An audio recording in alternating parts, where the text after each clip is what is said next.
First, welcome back. Thank you for being here. Or should I read it? Hi, everyone. Welcome back, and thanks so much for being here. Okay. All right, look, one thing is clear from this morning's theater at the New York Stock Exchange. Democrats want to avoid defaulting on our country's debts.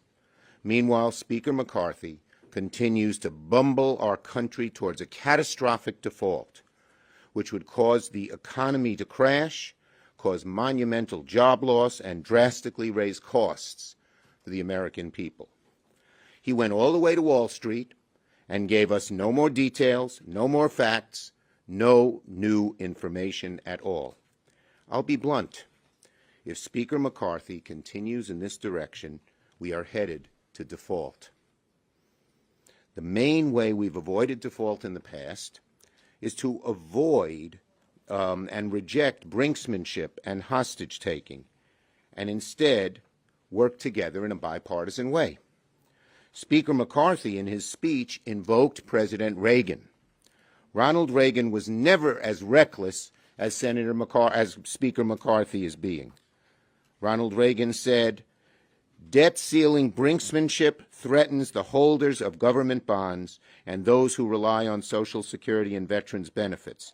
The United States has a special responsibility to itself and the world to meet its obligations." Speaker McCarthy, you said you wanted to go to the stock exchange because Reagan did? Well, listen to what he said. Listen to what he said. And despite the Speaker's stated concerns about costs, nothing would do more to raise costs for American families than an unnecessary Republican default crisis. Speaker McCarthy should know that when you insist on attaching things to the debt ceiling, something President Trump never did, and which Republicans under Trump never did, you risk a catastrophic default. Speaker McCarthy insists on cuts. Well, there's a time to discuss what kind of cuts folks are looking for or taxes they want to raise. It's called a budget. It shouldn't be part of this conversation. That kind of discussion, the cuts, belongs in a discussion about the budget, not as a precondition for avoiding default.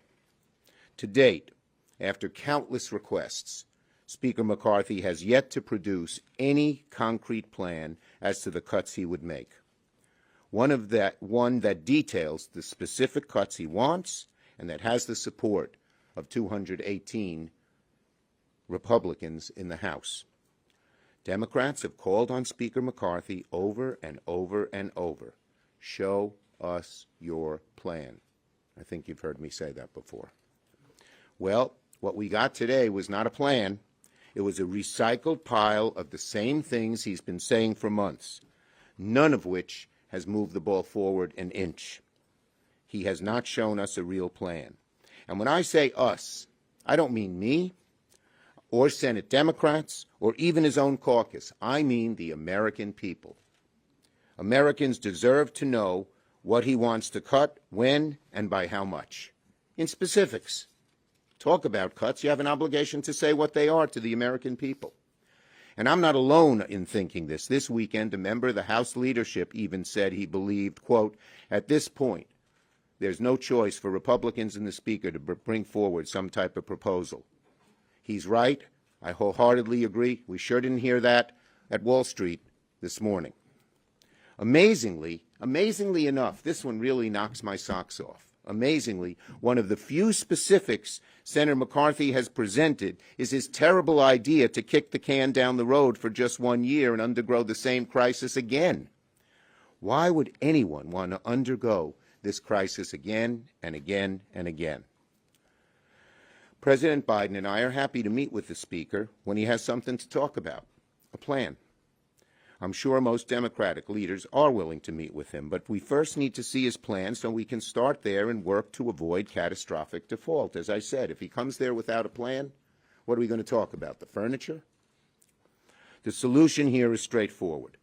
Republicans should work with Democrats in good faith to avoid default together, just as we did under President Trump. Just as what President Reagan talked about. No blackmail. no brinksmanship, no default. Meanwhile, House Republicans are steering us directly into a default and catastrophic collapse of the global economy, including skyrocketing unemployment and huge cost increases up and down the line for the American consumer.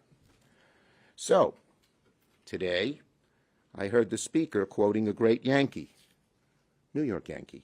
Babe Ruth, he said, "You can't just beat the person who never gives up." First, Speaker McCarthy, don't quote a Yankee to me in New York City. Second, he's right. He's never given up. That's because he's never even started. No plan, no progress, no persistence. So when it comes to the recycled rhetoric of his non-plan, I think there's another Yankee who said it best. It's deja vu all over again. Yogi Berra applied to Speaker McCarthy. Deja vu all over again. Show us your plan. Work to deliver for the American people, Speaker McCarthy. It's time for the Speaker to stop the partisan games and political grandstanding and show the American people his plan and how he's going to get the votes to get there. So in sum, to sum it all up, Speaker McCarthy plays a risky and dangerous game when insisting on imposing severe cuts which would hurt the American people, raise our prices, and threaten our economy before we avoid default. In addition, he can't even reveal what those cuts are. If Speaker McCarthy doesn't change his course, he could well take this country to default. Ready for your questions? We'll take them first on this subject. Yes. Thank you, Mr. Leader. I mean, at this point, it seems like neither side is thinking. So what is your plan B for a clean debt limit increase? Plain and simple, as it's been done in the past 3 times under President Trump, under President Biden. Democrats and Republicans came together, bipartisan, and avoided default with no preconditions, no brinksmanship. That's what's going to happen. That's what should happen. That's the best thing to happen. Yes. Yes. No. Do you expect to wait for Speaker McCarthy to see what he's going to do in the House on this, or do you expect to move it on the Senate on a parallel track? Well, you know, we still, the bottom line is we're waiting to see McCarthy's plan. That's the next step. He's the one who's holding up us avoiding default because he says he wants cuts. Show us your plan. I think it's a mistake to do that to begin with. As I said, so did Donald Trump. So did Ronald Reagan. But if he wants to do it, he has an obligation to show his plan. That's the next step. Chad. Thank you. If he puts through his plan, puts forth his plan, gets a vote on this as he promises to do in the next 2 or 3 weeks, that is their plan. Will you then receive that, even though there's a lot of things? Well, let's see. Let's first see the plan, and second see if he can get his 218 votes. Got to see what it is. On another topic. Nope, not yet. I'll come back to you. I promise. Yes. Bolton's on topic, so you can be on topic. Any further guidance from Treasury Secretary Yellen as to when the X date might be? No further guidance than what she said publicly. Yes. Have you had any conversations at all with the universe of Republicans who might be willing to support a clean debt ceiling hike once it gets to the point? I'm not. Any private conversations I've had with Republicans, I have to keep to myself. Yes. Hi, Leader Schumer. Some moderate Democrats have expressed interest in working with their counterparts on an alternative, a plan B. Would you be comfortable if they went ahead with that approach on their own? Look, I think we have to see a plan from Speaker McCarthy. He's the one holding this up, not the others. We got to see a plan from him. Yes. I'm wondering if you think that Leader McConnell has a role to play here if McCarthy can't get 218 votes on a budget. Well, you'll have to ask Leader McConnell that. Okay, off topics.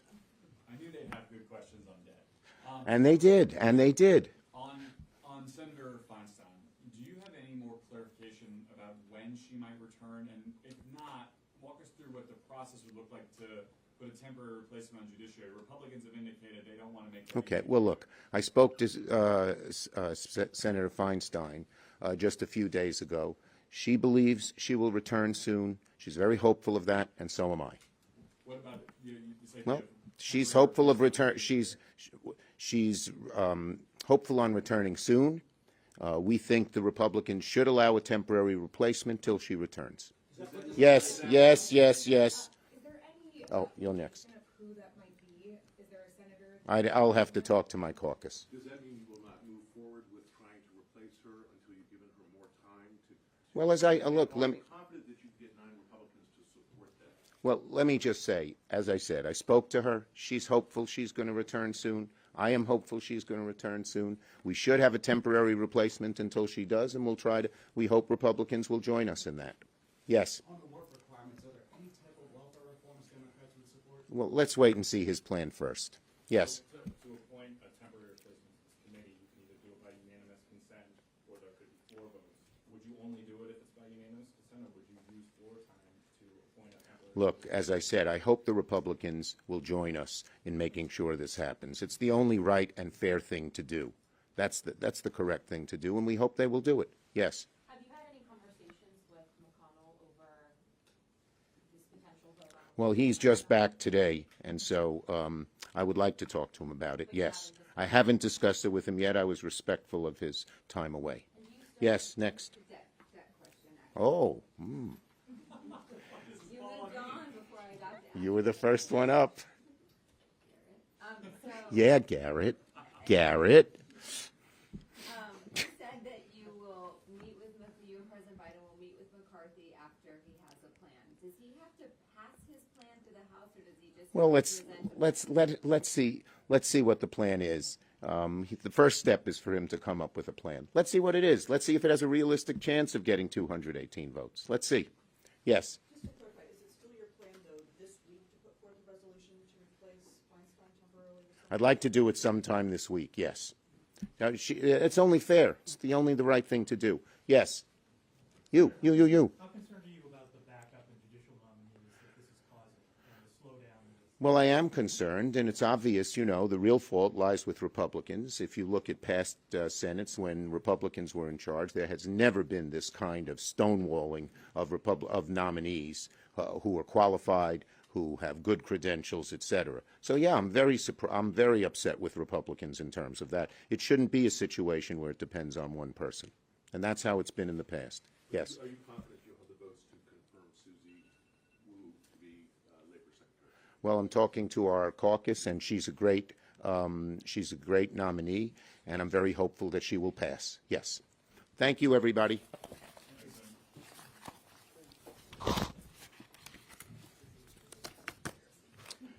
Okay. Thank you. Thank you, Garrett. Thank you.